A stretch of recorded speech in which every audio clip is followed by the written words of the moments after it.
Dear children, last day I taught you Geography Lesson 6 Crafts and Industries. In this lesson, I taught you decline of the crafts in the 19th century. What is the causes of this?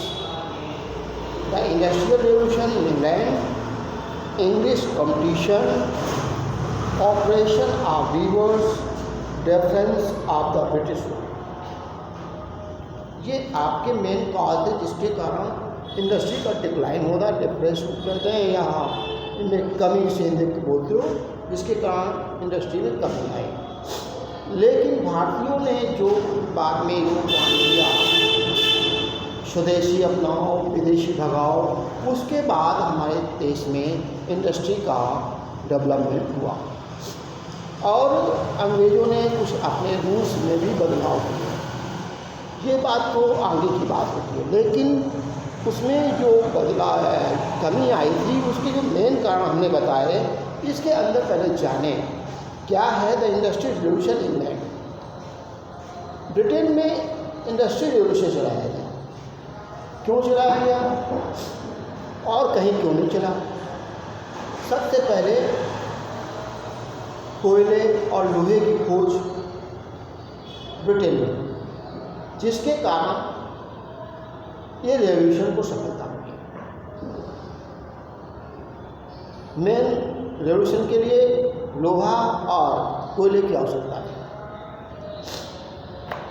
Coal and industry. तो कहते हैं the industrial revolution in England led to production on a large scale.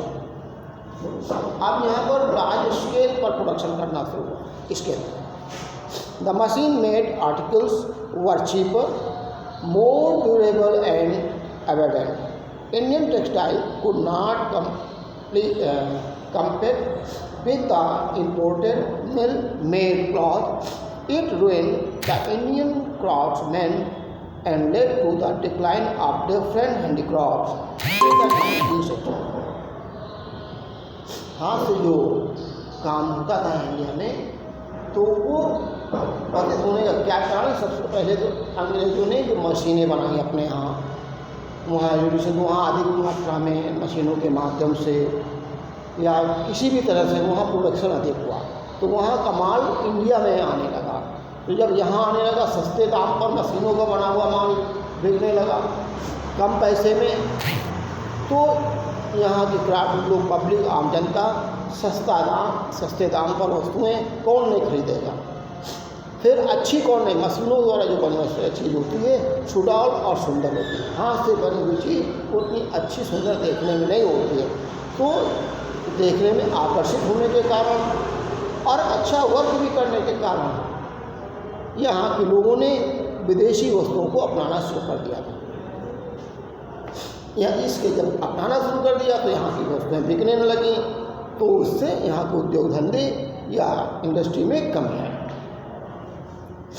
English competition, the unfair competition of manufacture in England led to the ruin of the weavers in Bengal. The cotton and silk goods exported by the East India Company had become very popular in England.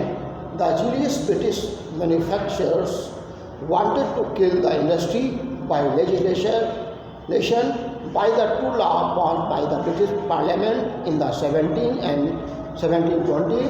The export of the Indian cotton and silk goods were banned in England. As a result, the import of printed cotton goods from Bengal was stopped. The company launched the policy of importing raw material as cotton in place of manufactured goods. It led to the ruin of native industry. तो इस तरह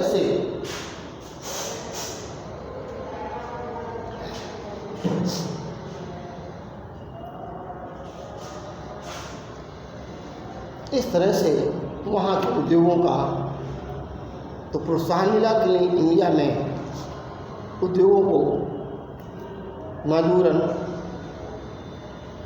अपने आप को छोड़ना पड़ा लोगों को। इसके बाद में operation of viewers, the company enjoyed the virtual monopoly over trade.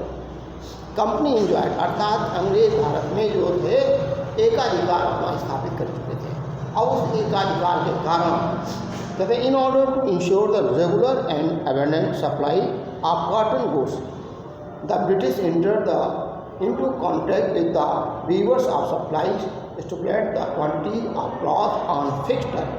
The company's servants paid much less amount than the usual price to weavers. A great number of weavers deserted their profession. Indifference of British ruler. The British rulers in India took little interest in protecting Indian weavers against the power-driven British industry. By the first half of the 19th century, India lost the proud position of supremacy in trade and industry of the world. The country was reduced to source of raw material, cotton, and market for the manufactured goods for England. अब देखिए कच्चा माल भारतीय बाज़ारों से अपने देश ले जाते थे और वे वहाँ से बनी वस्तुएं भारत में बेचने के लिए लाते थे, जिसके कारण यहाँ के उद्योग धंधे चौपट हो गए। Now the industrial scene at the turn of the 19th century।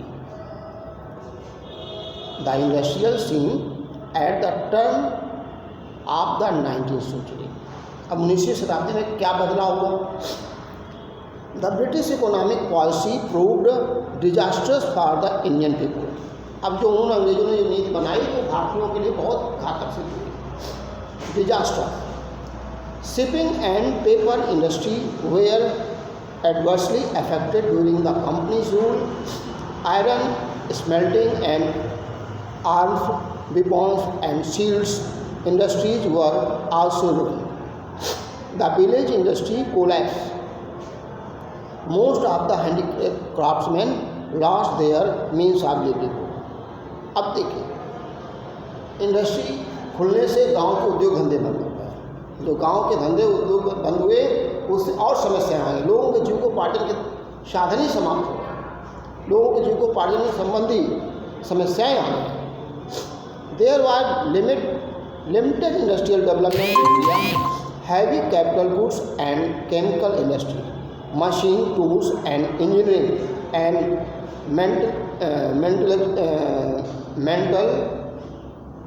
metallurgical industries were virtually non-extant. The country was completely dependent on England in the field of technology. During the second half of the 19th century, India underwent a commercial transformation. There emerged a growing trend towards a dependent, underdeveloped colonial economy. For some modern industries were established in India with the initiative taken by the British, but it was more to suit their interest. Later, Indian businessmen and entrepreneurs also began to invest in setting up factories, but these factories did not help in the economic advance of the colony. Indian industry faced many problems mentioned as under.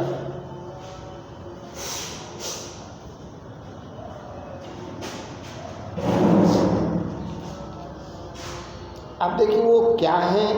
The British government did not encourage those industries which were not profitable to team. The government did not provide them any protection. अब वो भारतीय कंपनियों को अंग्रेजों ने कोई मदद नहीं की। Railway freight charge were high. The British imposed high tariffs on Indian goods till 1930. There were no facilities of providing technical education, which was required for industrial growth. The British government did not encourage the development of heavy industry like steel, heavy machinery, etc., which were essential for the country industrialization. Growth of modern industry now next day.